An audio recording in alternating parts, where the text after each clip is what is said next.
Kansas City's summer teen curfew goes into effect next week.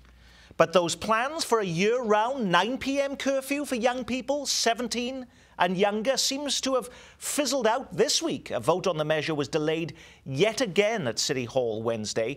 Has the idea lost momentum, Lynn Horsley? Yes, I think it has, and there are some people who even think the 9 p.m. curfew for the summertime is too early in these entertainment districts. Apparently, Zona Rosa says they don't really need this earlier curfew. They don't really have a problem. The main issue is on the plaza, downtown, and in Westport. You know, curfews in this town are confusing. They have a different time for the day of the week, a different time for whether it's winter or summer, and a different time for depending on the age of the teen. You almost have to have a little cheat sheet with you at all times. And the location. And so I think there are people who feel like this is all too confusing.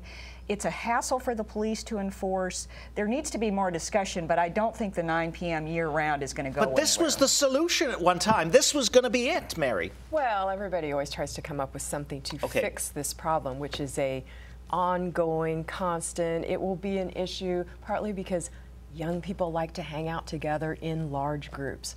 How do you just affect that?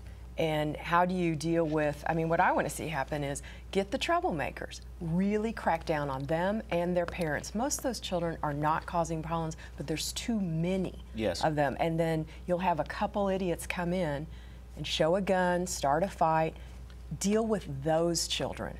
But in fairness also, in spite of the video you just saw, which is some of the file video footage, there hasn't been any specific problems on the plaza for the last few weeks, has there? No, I don't think so.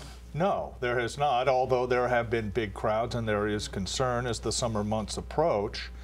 But I think what Lynn and Mary are talking about is the extraordinary difficulty of using a very broad tool like a curfew to address specific problems like those on the plaza or any other entertainment area. It's just a big hammer for a specific problem, and I do think council members, particularly worried about the racial connotations of the enforcement patterns, have backed away.